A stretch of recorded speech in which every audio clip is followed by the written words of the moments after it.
Hi, this is Jamie Mason Cohen. I am the host of the Leadership Standard, where we are telling real life stories from across the business spectrum, from the most fascinating and relevant leaders in business today. Look, this is an intimate discovery process where we're going to look at the triumphs and the failures, as well as the disruptions and the struggles of what leaders go through, just like you, on a daily basis.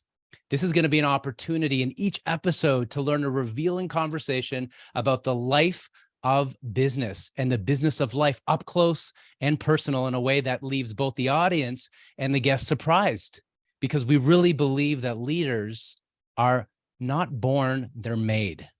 And each episode is going to tap into what that looks like, what that feels like, what that sounds like, and what the strategy is behind these leaders. TEC's podcast is the go-to source for interviews with high-profile guests from the business and thought leadership community.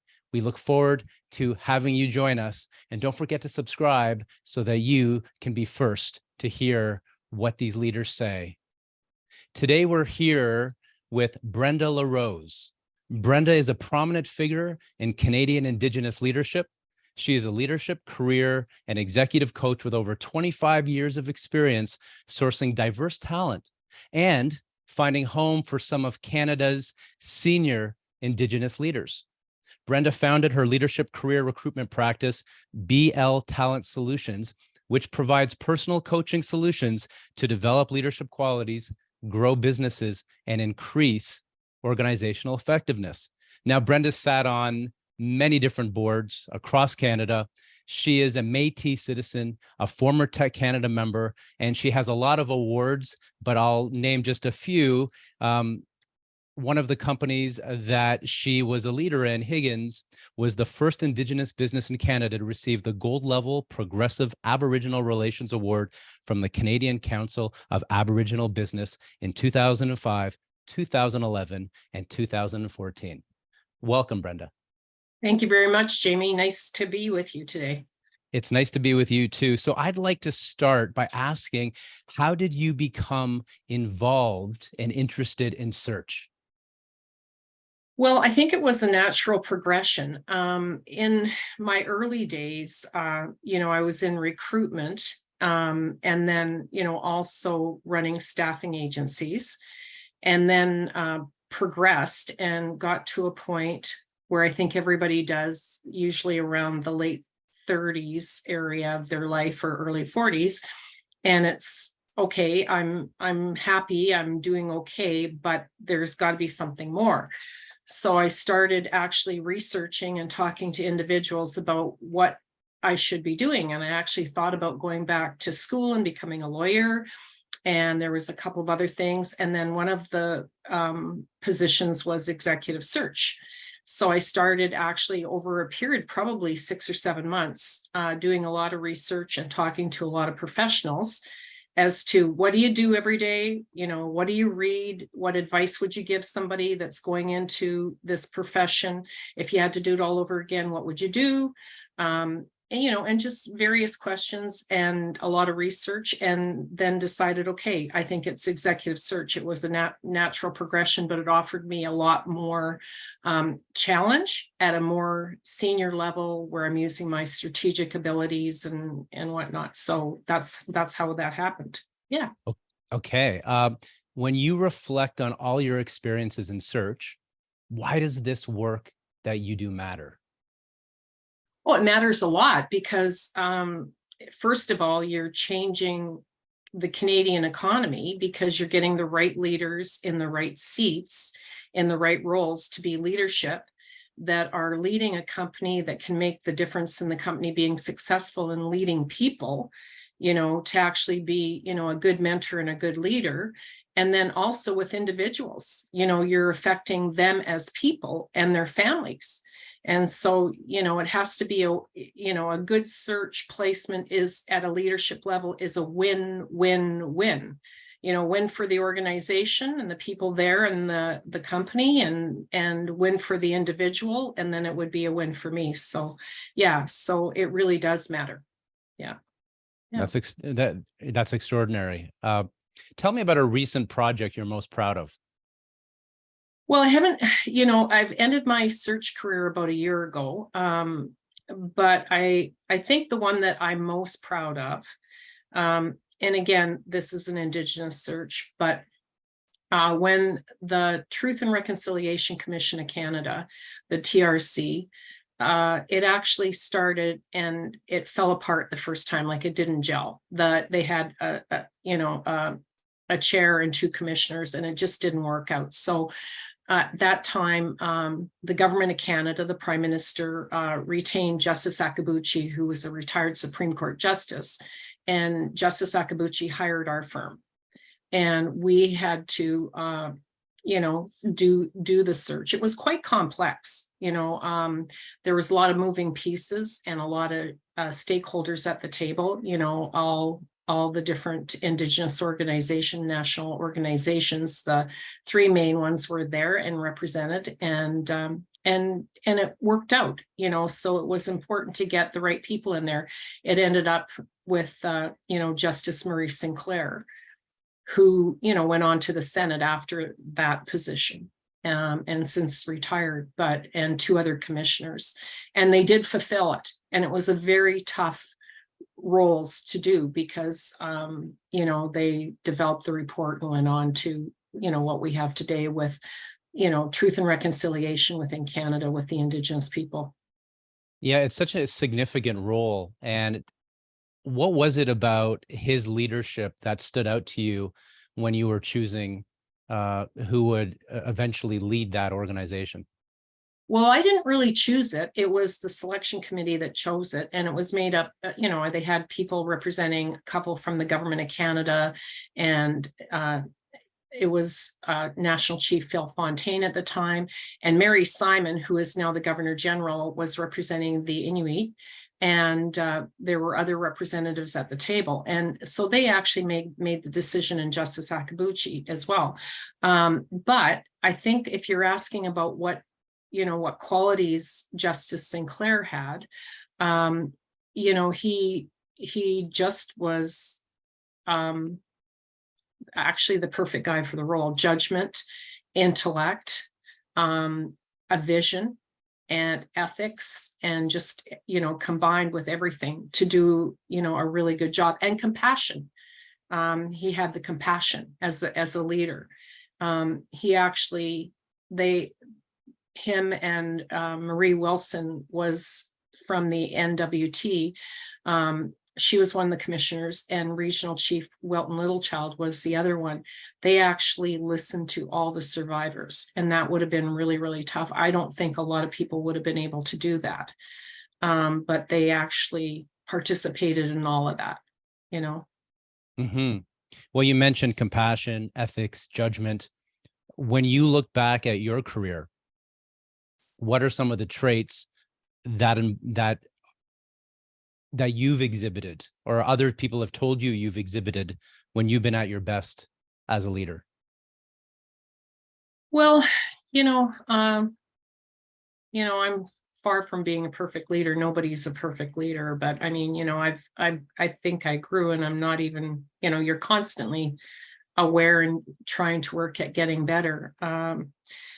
Well, I think one of the things was when we started Higgins Executive Search, one of the values that was really important to me was the value of respect of individuals and the clients and people that we're working with. And so lots of times in executive search, you're talking to candidates, and people are calling you that are interested potentially in moving.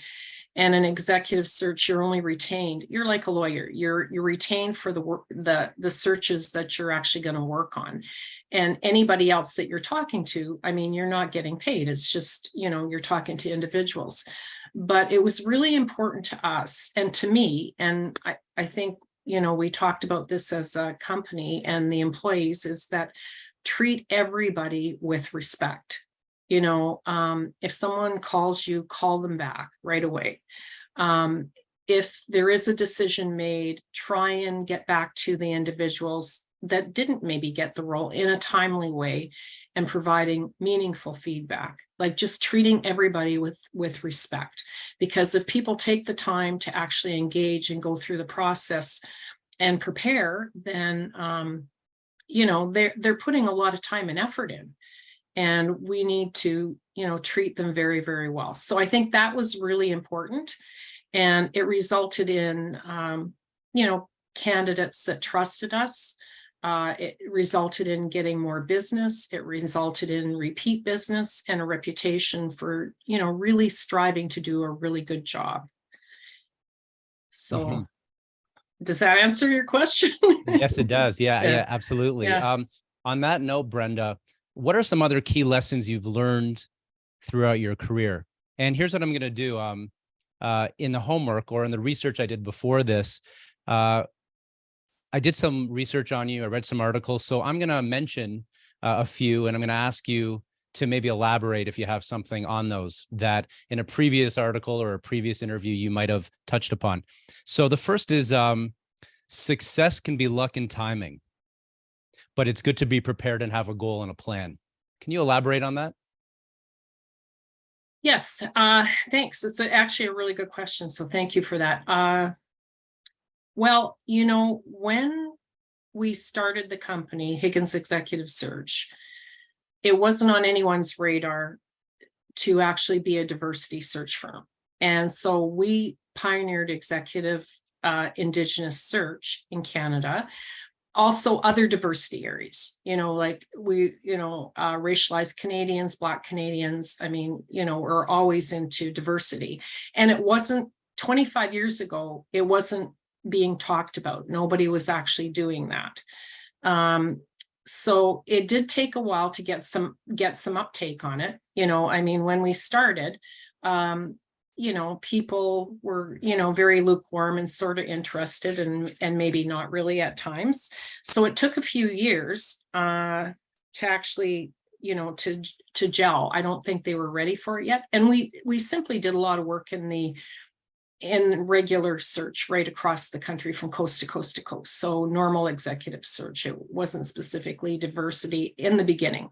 And then eventually, you know, we became known, you know, in the last few years for sure for being experts in diversity executive search. Okay. Okay. Excellent. Good leadership skills can be developed if you're dedicated and disciplined, but great teams are built, not born. And it starts with the leader leading by example. Can you give any example of a leader leading by example, you or someone else that you observed, either a mentor or a colleague? Well, I think that, yeah, that's a good question too. I think it's all about values. And, you know, sometimes doing the things that are, and I'm trying to think of a specific example, but doing the things that maybe are not popular, but they're the right things to do. So leading by example, making sometimes tough decisions that might not generate money for the organization, but based on values and principles. And so, yeah, great teams are built, not born. And that's actually a quote from a colleague of mine. His name is Mark McGregor, who is also a coach. And he was not just a leadership coach. Well, he is a leadership coach based in Ontario and Switzerland. He's also a coach for the women Olympic hockey team. And so I do believe that it's like in leadership, it's similar to coaching a sports team. You inherit the sports team and you know, people will relate to this. So you're the coach of a sports team. You get a group of kids or individuals that are hockey players. You know, my kids were hockey players. And they're all different. And the way you lead them and motivate and inspire them is different individually. You can't treat them all the same to get the best out of them. You have to know what motivates them, but you do demonstrate your values as a coach. You know, what's important and how you're going to act on the ice and on the bench. And, you know, that can relate to business, how you're going to behave and how you're going to treat people in the organization and treat the clients and treat each other and show up every day, you know? It reminds me of a quote by Emerson, the writer. He said, "Your actions speak so loud I can't hear what you're saying. I love that saying. In fact, I use it all the time Do too. you? I Yeah. do. Your Yeah. action speaks so loud, I can't hear what you're saying. Yeah, Hmm. totally. Yes. Absolutely. Yeah. Now, Brenda, what about this idea? What are your, I'd love your thoughts on this. Always take the high road and treat everyone the way you would want to be treated. Can you think of an example where you've been challenged to make a decision or to confront someone and you wanted to abide by that lesson or that value, to take the high road? I think there's been a number of times, Jamie, and I'm sure you can think of times everybody has been in those situations where you'd really like to, you're thinking something else and you'd like to say something to the individual, but you know what, at the end of the day, it's just not worth it. And you never know when you have to go back to people. And, it's just, again, the whole premise of the value of treating people with respect. Sometimes people, you don't know that they're not having a tough time in their life or going through a crisis, and they might not be at their best. So, again, treating somebody with respect and the way that you want to be treated as an individual, even though they're not acting or doing things in an honorable way. So I think that's important. And I think it's important to demonstrate that as a leader in any organization, that you do that. Brenda, one of the themes that we've been talking about is the importance of a leader walking their talk and a leader's actions guiding the conversation or their leadership roles. What else do you wish everybody understood about being a leader? Okay. Good question there for sure. I think the first thing is, without involvement, if there's no involvement from your team and your staff, there's no commitment. So you have to have involvement to get commitment from your staff. The second point would be clear vision and values will give you clear roles and goals to stay on mission. And again, that's my friend Mark McGregor says that, but also, if you follow that, clear vision and value gives you clear roles and goals to stay on mission, then start with the end in mind. What is the goal? What's the vision? And then work backwards and break it down to move in that direction. Okay, so on that note, when you say start with the end in mind, how do you turn a crisis into an opportunity? Specifically, you have this end in mind and COVID hits, or right now you're in the middle of a potential tornado. These big and small crises hit us all the time.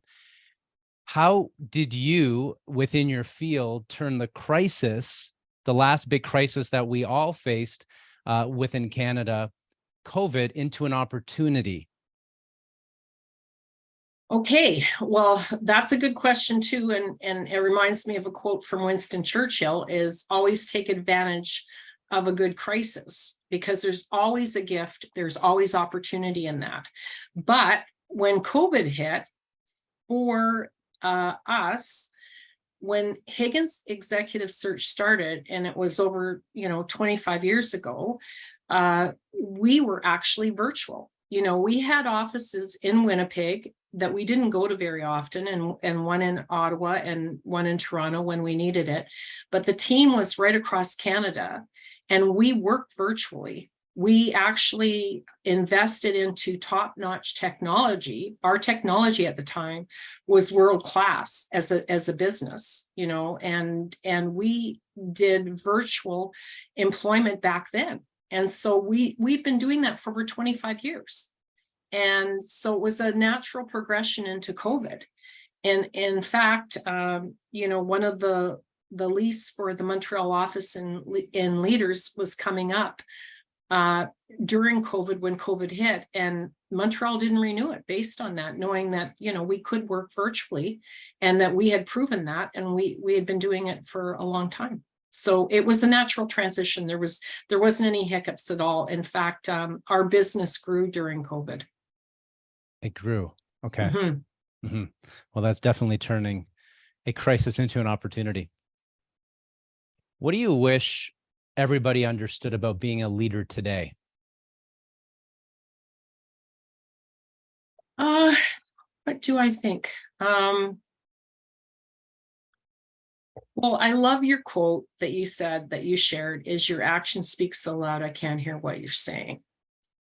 So if everybody took that to heart, Jamie, and you said it, that we're running major corporations and governments and organizations today, and if they would demonstrate their leadership and what they do by their actions, I think that it would be, it would be a lot better, but not everybody does that. But there are some that do, so.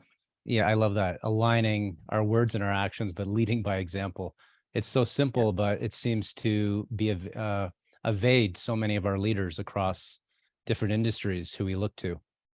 Just a few more questions. What experience of your past do you think most contributes to how you show up in the world today as a leader? That's a good question. Okay, so what's happened in the past that helps me show up? Okay, so that I come from very humble beginnings. Basically, not an educated family. Both my parents were not educated well, and left home at an early age. I think in the past, I've had the ability and the fortunate, and I'm grateful for it, to be able to meet different people, at all levels of society. And so, I relate to people at the grassroots. I don't have a difficult time talking to, somebody, that's on the street that's homeless. I think that, sometimes they have many things that I need to know to say, so it just ability to relate to different people. I'm fine to relate at any level at the grassroots, as well as in the boardroom. I guess I don't get wowed by celebrities too much, or by people in affluent roles. I think they're just people, and and I kind of treat them the same way, but with respect. Everybody is treated with respect. So I think the ability to come from humble beginnings has really helped me in many ways. We've just awoken after 3 years as a society. Yeah. From a long sleep. You look around, you see for yourself and your community what you've always wished and dreamed for. The vision of what you've dreamed for. What is different? What have you accomplished that gives you the greatest sense of pride, meaning, and fulfillment? Okay, so great question there. We just awake after 3 years, the Yes. society. Yes. Okay, so Indigenous children and people have integrated into and are being treated the same way as other Canadians. We all have the same opportunity for an education. All Indigenous kids have an education, or have the ability to get an education. There's clean drinking water for everybody, so nobody has to not have clean drinking water. There's reasonable housing.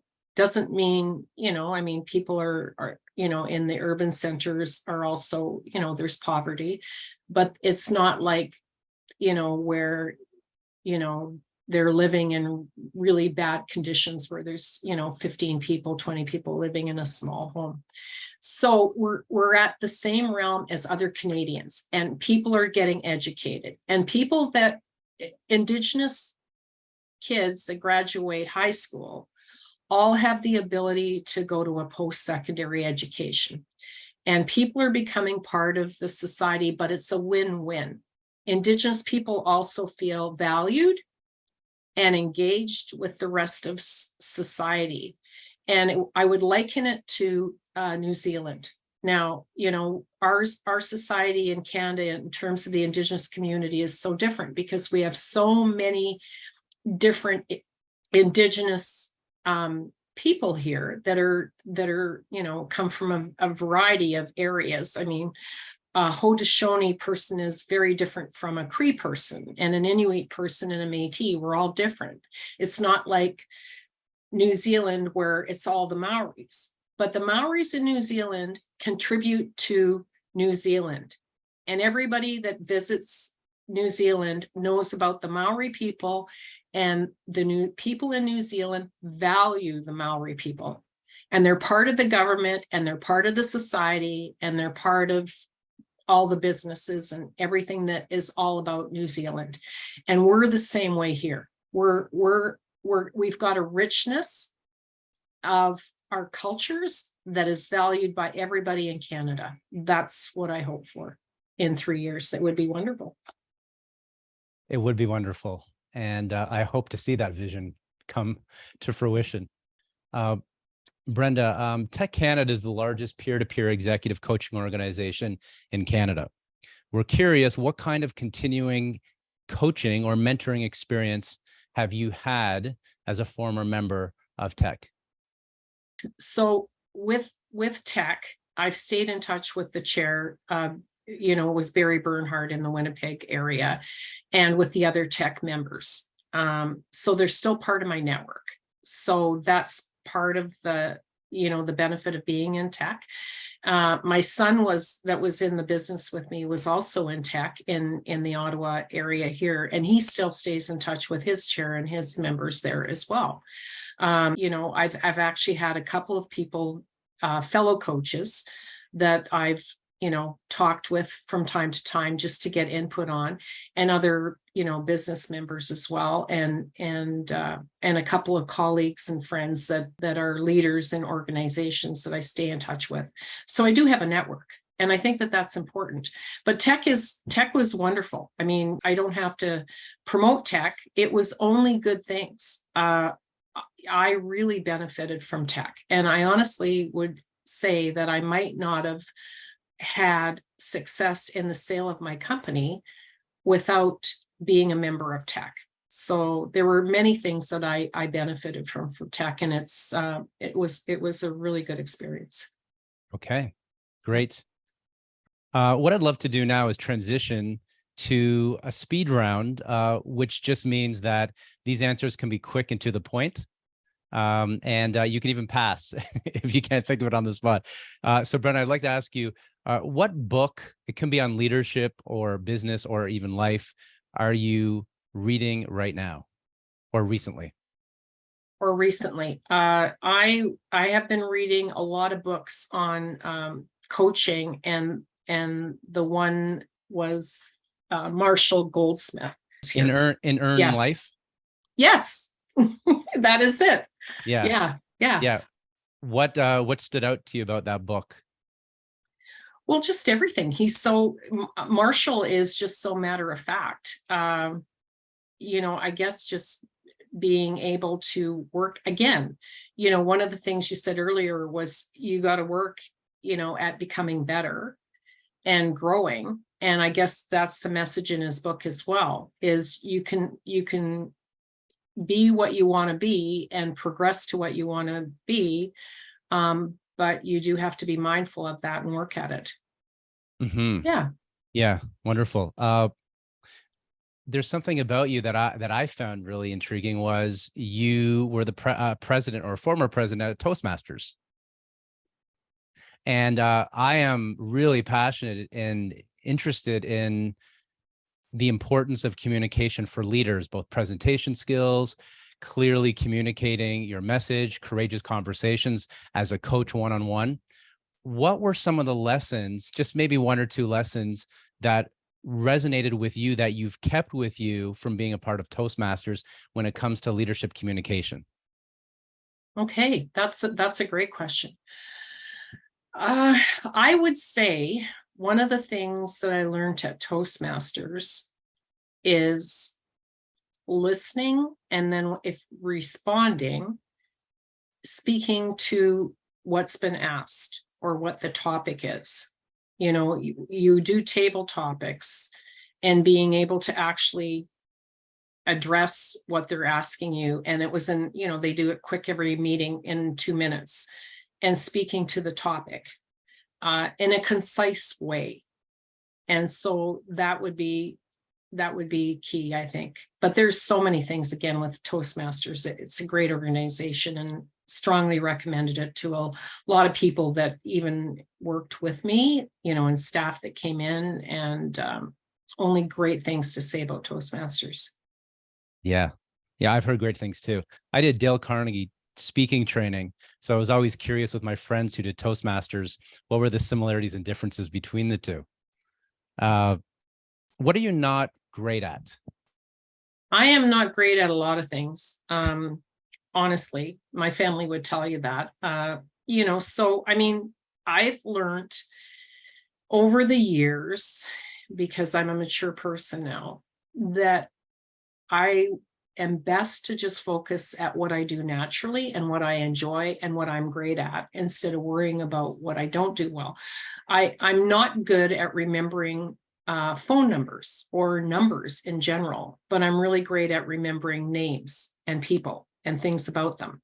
So, I know that sounds maybe a little bit strange and weird, but just all kinds of things, and things in general that, I mean, I love to cook. I think I'm a good cook. I'm terrible at sewing. I can't do that. But there's things like I love to do, and other things I'm just not great at. We renovated our kitchen a couple of years ago, and I told my husband, "You do it. You pick out everything you want. I'm good. I don't want to renovate the kitchen. I'll be good with whatever you decide." So, because I know that I'm just not going to enjoy it, and I'm not good at it. And same thing in business. If we want to relate that to leadership, there's certain things that I'm probably, and I know I can tell you now, like in leadership, I'm not the best at, but there's other things that I'm great at. I was really great at mentoring and training staff. And so I would have a lot of the new people take on a new person to shadow me and actually, work with me on projects and bring them into every aspect of the project for them to, transition and learn it quickly. And I was good at that, and giving feedback and getting their feedback, so. When you're giving people feedback, is there any particular pattern or structure? I know you're a coach and you've been a leader on so many levels, that you think these are definitely things that people should consider in a business context in giving.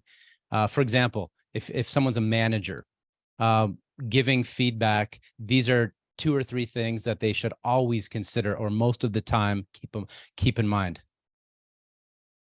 when they're giving feedback, Jamie? When they're giving feedback. Yeah. Okay.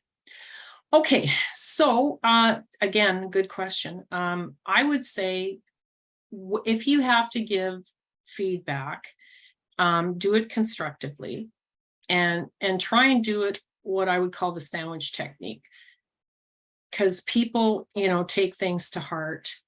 So make sure that you do something positive, about what they do, and then slip in the feedback, and then, but always end on a positive note, and actually getting their commitment. What do they think as well? So, so with the feedback, so the sandwich technique, positive, the feedback, if it needs to be improved, and then end on positive, and basically look at the individual as you're giving feedback on the performance, the behavior, not the individual. It's strictly, their behavior, because, sometimes, or their performance, what they're doing, could be improved in some way, shape, or form. But also listening to them as people, getting what they thought. How do you think you did? We just did this. We had this meeting. What were your thoughts about the meeting? What was your thoughts about what I did? What's your thoughts about your contribution to the meeting? And making sure that you're engaging in a two-way conversation. Yeah. I want to shift gears here. Something I read was that some of your relatives were residential school survivors. Is that correct? Well, in our extended family, yes, but it did have an effect on me as an individual too. Yeah. Would you mind sharing how it had an effect on you? Well, family members, like when you have family members that went to residential school, you've got to remember that they were taking at a time when they were quite young, and the time that they spent there was till they were 17, 18 years old. And there wasn't a lot of compassion and love and nurturing in those schools. Very disciplined. So they came out with a lot of I'd say, well, not just trauma, but not the ability to parent the way that you and I and our parents, for the most part, parented some of our parents. So that did have an effect. So it had an effect on, family members. And so, it's unfortunate. But I can tell you, and Marie Sinclair is quoted is, basically that every single Indigenous person almost in Canada now, maybe not the younger generation, but many have been affected by residential schools, even if you didn't go there, because of the dysfunction of a family member, a parent, an uncle, an aunt, a grandparent. It was, it did have deep effects. And Murray was quoted as saying that it will take 5 generations to have no effects within, the Indigenous community. I hope that as an Indigenous woman, that I've broken that cycle. I think many people, like myself that have worked at it have. I have 2 sons that are, both successful in their careers and in their businesses, and tried to do a really good job with the parenting, because sometimes we weren't, there wasn't an example there, so I had one parent that was non-Indigenous and one parent that was Indigenous. And, so. Well, thank you. Thank you for sharing that. If we shift to the business side, what future do you most want to create for Indigenous business leaders? Well, if you look at the economic landscape right now, the Indigenous economic landscape in Canada, in this year, like the early start of 2023, Indigenous business was contributing 49 billion to the GDP in Canada. We had a 28% growth in GDP in the last 5 years, pre-pandemic.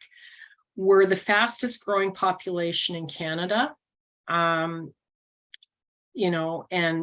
we're 5% right now, and we're expected to grow faster than any other group in Canada. And we need to open the doors to immigration as well, because we don't have enough people for jobs. So we're the solution. We truly are the solution. We represent 5%, and also, the majority of land claims and resources, the vast majority of every kind of resource is, in some way, shape, or form, either on Indigenous land or affected by Indigenous land. We're projected in the next 3 to 4 years to actually up that 49 billion contribution to 100 billion in GDP. And that's because we're getting educated. Until 1960, it was against the law. Under the legislation in Canada, we weren't Indigenous people, First Nations people were not considered people. So no one had the right to vote till 1960. And many people went off to war in the First World War and the Second World War and the Great Wars from our communities. And they came back and still to this day, not recognized to get a military pension. So it's all about education, and we couldn't until 1960, till we were people, we couldn't hire a lawyer or an accountant. Now, you try going into business without hiring a lawyer or an accountant.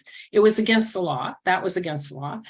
And if you went to a post-secondary education, either a college or a university or post-secondary, you would lose all your status rights, and the Indian agent would probably not let you back on the reserve and visit your family or live there. So you'd have no place to live.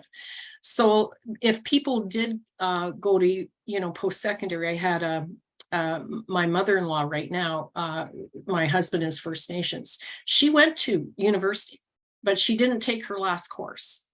And she ended up working at the French embassy when she was young, before she got married and had 6 kids. But we're now at the point where we can get educated. We're making up time. And with our education, the other thing is, I'd love for someone to do a study on this in academia. Once an Indigenous person gets educated on post-secondary, they're probably 5 times more likely than anybody else to continue their education. They're not going to just usually stop on one degree. They'll continue to get different, credentials in education, and many do it right till, the end of their careers. They're way more likely to do that. So it's all about education too. So we have really good, talented, educated people now, and leadership, and major contributions to the Canadian economy. We've got all kinds of traditional knowledge when it comes to, like, they're starting in BC now, they're talking about, oh yeah, well, Indigenous people did plan burns on the forestry. For thousands of years, we did that. We have knowledge on plants for pharmaceuticals. We have knowledge of how to make sure that the fisheries don't get overfished and the animals, don't become extinct. We have lots of knowledge about the environment, about the land, about the air, about the water, that we would love to share with Canadians. And do you feel that those solutions are being honored and welcomed by the greater society, or not? Great question. I think they're starting to. I'm seeing starting to. But it's a matter of, I'm a real bridge builder. I want to have a win-win. It takes time to, trust and collaborate. I think there's some people that get it and some people that still don't. But, we really are the solution. If you can take advantage, Canadians can, I don't want to say advantage of a bad way, but if you can take advantage and have strong relationships with the Indigenous, people here, and make sure that it is a good collaborative win-win, we bring so many solutions. We truly do. Brenda LaRose, I want to thank you on behalf of the Leadership Standard for your empathy, your wisdom, your compassion, and for your openness. Thank you. Thank you, Jamie. It's been a pleasure. It's been a pleasure. Thank you. This episode with Brenda LaRose was about the vision that she has for the Indigenous community, not just the business community, but the community overall. She spoke about how leaders are not born, but they're made. She spoke with compassion, humility, and wisdom about what we need to do to create effective leaders today and moving forward. If you want to hear more episodes like this, subscribe to the Leadership Standard on your favorite podcast platform. I'm the host, Jamie Mason Cohen.